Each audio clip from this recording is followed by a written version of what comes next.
Fala galerinha, beleza? Gente, mais uma videoaula aqui falando sobre fundamentos da química. Nessa videoaula a gente vai tratar um pouco sobre distribuição eletrônica. Se você acabou de entrar no ensino médio e ouviu o seu professor falar sobre essa palavra, né, achou meio esquisito e está com uma dificuldade, cara, vem comigo que é sucesso, vamos detonar esse assunto aqui de uma vez por todas. Então, dando uma revisada aqui na última videoaula que eu falei sobre a estrutura do átomo, a gente pode relembrar que a gente pode dividir o átomo em duas partes principais, que são o núcleo, que é onde ficam localizados os prótons e os nêutrons, e a eletrosfera, que é onde ficam localizados os elétrons, né, que ficam em torno do núcleo, ficam girando em torno do núcleo. Então, gente, a eletrosfera ela é dividida em camadas e subcamadas. Ah, mas como assim camadas, né? Vou explicar aqui. Imagine esse átomo aqui hipotético, representado aqui, o núcleo dele representado por essa bolinha vermelha, e as diversas camadas da sua eletrosfera representados por esses arcos. Então, gente, nós podemos dizer que essas camadas aqui são camadas da eletrosfera, onde podem existir a camada K, camada L, M, N, O, P e Q. Então essas camadas são as camadas existentes na eletrosfera, que são onde ficam localizados os elétrons, né? Então, gente, distribuição dos elétrons nessa camada. Como que a gente pode fazer essa distribuição? Então, gente, de acordo com vários cálculos físicos, né, a gente descobriu a quantidade de elétrons que cabem em cada uma dessas camadas. Então, gente, a gente pode dizer que na camada K, o máximo de elétrons que podem caber nessa camada é 2. Então, a camada K pode receber no máximo 2 elétrons. A camada L pode receber 8. A camada M pode receber no máximo 18. A N pode receber 32, a camada O pode receber 32, a camada P pode receber 18 e a camada Q pode receber 8 elétrons no máximo. Então, gente, ficou meio difícil? Bom, vamos fazer um exercício aqui para fixar melhor, para vocês entenderem isso na prática. Então, vamos fazer a distribuição eletrônica desse elemento aqui, o sódio 23. Esse 23, lembrando que é o número atômico dele, que significa que é o número de prótons que existem nesse átomo. Então, gente, lembrando aqui da última aula, que número de prótons ele é exatamente igual ao número de elétrons de um átomo. Em um átomo neutro, lembrando que a carga desse átomo tem que ser a carga igual a zero para essa afirmação ser verdadeira. Ele não pode ser um íon, porque daí você teria que fazer a diferença de cargas para achar, certo? Mas vamos fazer esse exemplo básico aqui. Então, significa que se ele tem 23 prótons, ele tem 23 elétrons nesse átomo ao todo, certo? Então, gente, como que a gente pode fazer essa distribuição nas camadas? Então, vamos lá. Nós temos 23 elétrons que devem ser distribuídos em todas essas camadas aqui, certo? Então, como que a gente faz? A gente começa primeiro pela camada K. A camada K, nós vimos que ela pode suportar no máximo 2 elétrons. Então, nós distribuímos 2 desses 23 elétrons na camada K. Então, nós ficamos com 23 menos 2 elétrons que já foram distribuídos.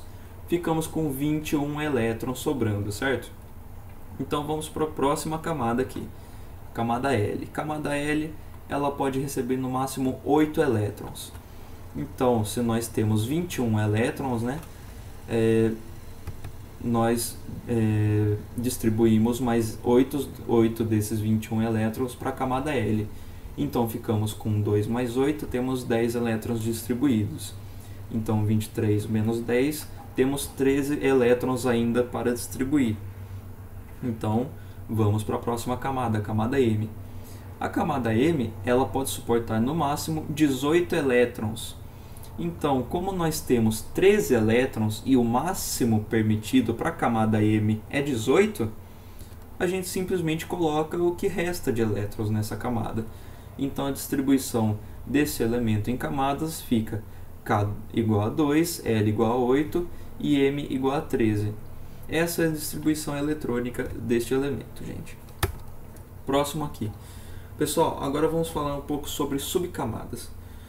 Olha, eu não trouxe aqui uma explicação formal, né, sobre o que são as subcamadas, porque isso já envolve vários cálculos quânticos e explicações da física quântica, certo? E que não convém aqui para essa videoaula. Então eu vou falar um pouco sobre, eu vou minimizar as dificuldades, né, sobre esse tema. Então eu vou simplificar. O que são subcamadas? Nós aprendemos as camadas, né, a K, L, M, N, O, P e Q. Agora imaginem que em cada uma dessas camadas elas podem ser divididas em subcamadas específicas para cada uma dessas camadas.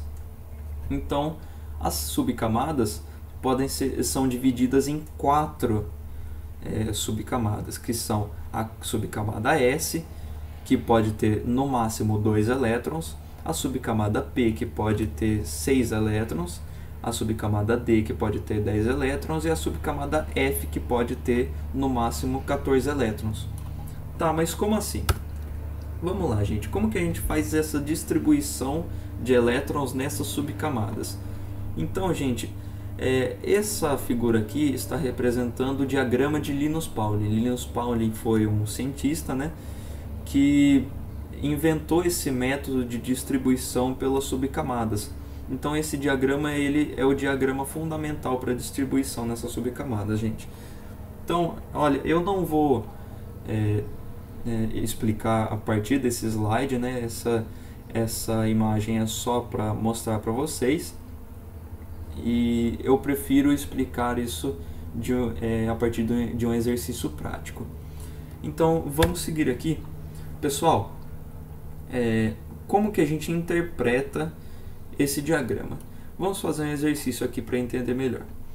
Então nós devemos distribuir todos os elétrons do átomo de silício que ele tem número atômico 14. Se ele tem número atômico 14 e ele é um átomo neutro, né, de carga neutra, então ele tem 14 elétrons.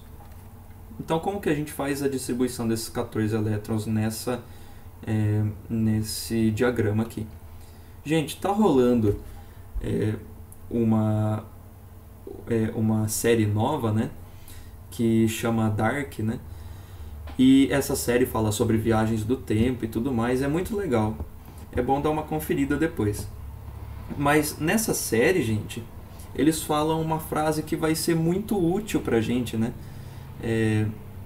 Que é a frase: o começo é o fim e o fim é o começo. Tá, mas como que a gente pode aplicar essa frase nessa videoaula aqui para entender esse diagrama? Gente, imaginem aqui que essa seta indica o caminho da distribuição. E imagine também que cada fim dessa seta significa o começo da outra seta.